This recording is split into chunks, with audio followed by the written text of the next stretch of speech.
வணக்கம்.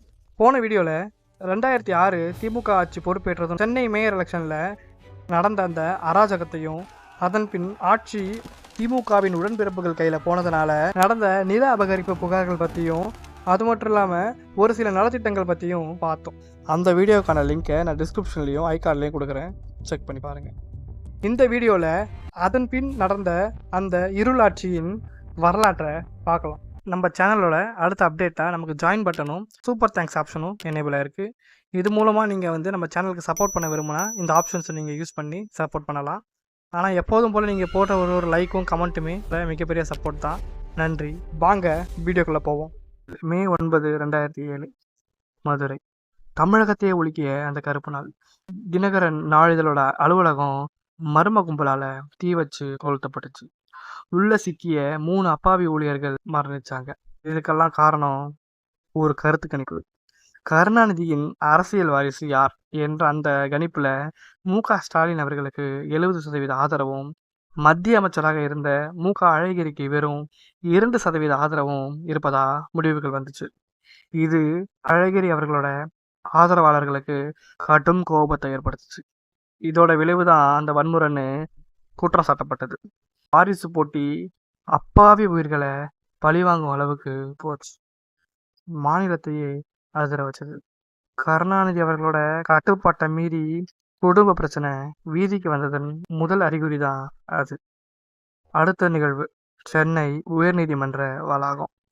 அது நீதிமன்றம் போல அன்னைக்கு காட்சி அளிக்கல, ஒரு போர்க்களம் போல காட்சி அளிச்சது. வழக்கறிஞர்களுக்கும் காவல்துறையினருக்கும் இடையே மூண்ட பெரும் மோதல். வரலாறு காணாத வன்முறை. காவல்துறையினர் நீதிமன்ற வளாகத்துக்குள்ளே புகுந்து வழக்கறிஞரை தாக்கியதா குற்றம் சாட்டப்பட்டுச்சு. நீதித்துறையின் புனிதமே கேள்விக்குறியாச்சு.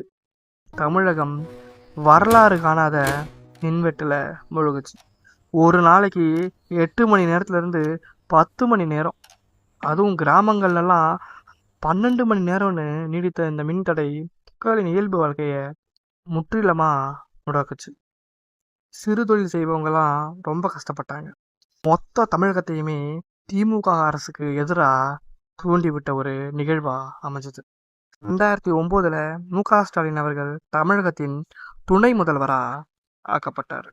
ஆனா இதை எல்லாத்தையுமே தூக்கி சாப்பிட்ற மாதிரி ஒரு பெரும் புயல் டெல்லியிலிருந்து வந்தது. அதுதான் 2G ஸ்பெக்ட்ரம் ஊழல். மத்திய தொலைத்தொடர்பு துறையில அமைச்சராக இருந்த திமுகவின் ராசா 2G அலைக்கற்றைகள் ஒதுக்கீடுல ஊழல் செஞ்சதா 1,76,000 கோடி ரூபாய் இழப்பு ஏற்பட்டதா மத்திய தலைமை கணக்கு தணிக்கையாளர் அறிக்கை தந்தார்.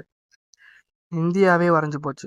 இந்த பிரச்சனையில உச்ச நீதிமன்றம் தலையிட்டது. ராசா மற்றும் கருணாநிதி அவர்களின் மகளான கனிமொழி இருவருமே கைது செய்யப்பட்டு திகார் சிலையில அடைக்கப்பட்டாங்க.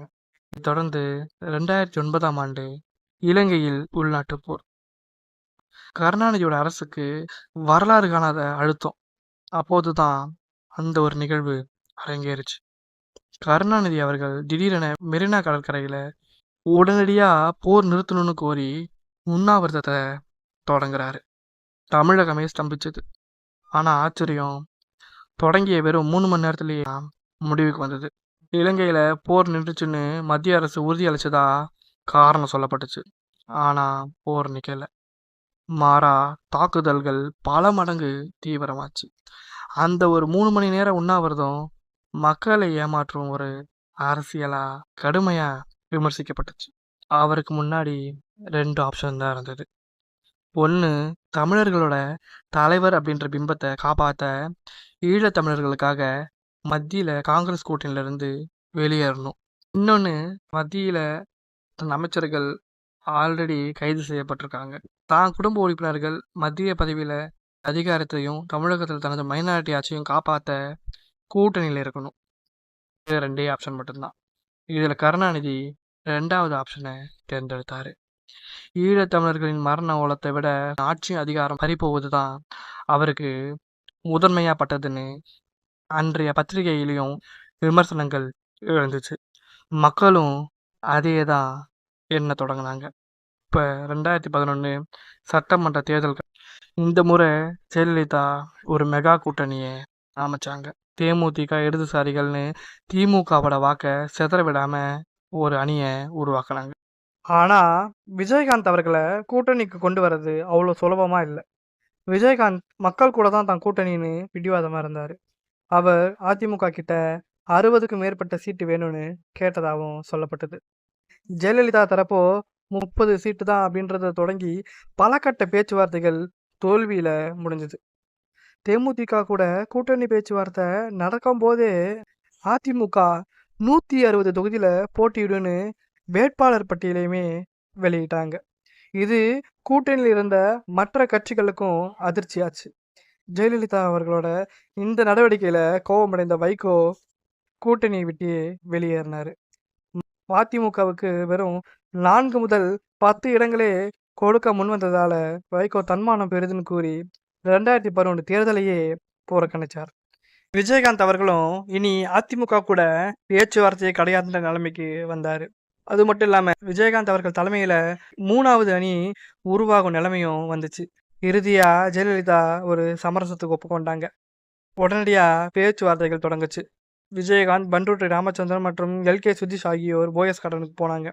அதிமுகவுக்கு 160 சீட்டு, தேமுதிகவுக்கு 41 சீட்டு, கம்யூனிஸ்டுகளுக்கு 22 இடங்கள்னு மற்ற சின்ன கட்சிகளுக்கும் அதுக்கு சார்பாக இடங்கள் ஒதுக்கப்பட்டு கூட்டணி அறிவிக்கப்பட்டது. இந்த கூட்டணி ஜெயலலிதா அவர்களின் அரசியல் சாதுரியமா பார்க்கப்பட்டுச்சு. அதே சமயத்துல தேமுதிகன்ற ஒரு வளர்ந்து வர கட்சிக்கு ஒரு வாய்ப்பாகவும் இருந்தது. ஜெயலலிதாவின் பிரச்சாரம் மிக தீவிரமா இருந்தது. அவர் வச்சது 4 பாயிண்ட் தான். 1 2G ஸ்பெக்ட்ரம் ஊழல், 2வது ஈழ பிரச்சனை, 3வது குடும்ப ஆட்சி, 4வது கடும் மின்வெட்டு. இதை மட்டுமே ஆயுதமா வச்சு தேர்தலை சந்திச்சாங்க. மே 13, 2011 வாக்குகள் எண்ணப்பட்டுச்சு. முடிவுகள் திமுகவை நிலகுலைய வச்சது.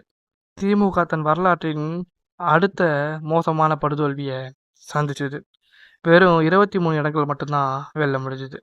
அதை விட ஒரு பெரிய ட்விஸ்ட், 29 இடங்கள் வென்ற தேமுதிக பிரதான எதிர்கட்சின்ற அந்தஸ்தை பெற்றது. திமுக 3வது இடத்துக்கு தள்ளப்பட்டுச்சு.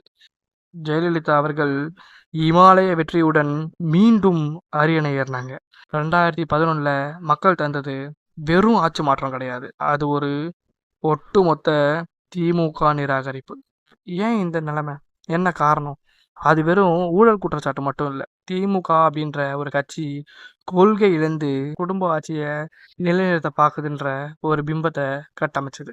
இத்தனையும் நலத்திட்டங்கள் இந்த ஆட்சியில பண்ணாலும் சாதனைகளோட ஒளியை விட இந்த ஊழல் மற்றும் நிர்வாக சரிவுகளோட இரைச்சல் முழுமையா விழுங்கிடுச்சு. கருணாநிதியின் 2006 முதல் 2011 வரையிலான ஆட்சி அதிகார சமரசங்களால சறுக்கிய ஒரு இருண்ட காலமா. உங்க கருத்தை கமெண்ட்ல சொல்லுங்க.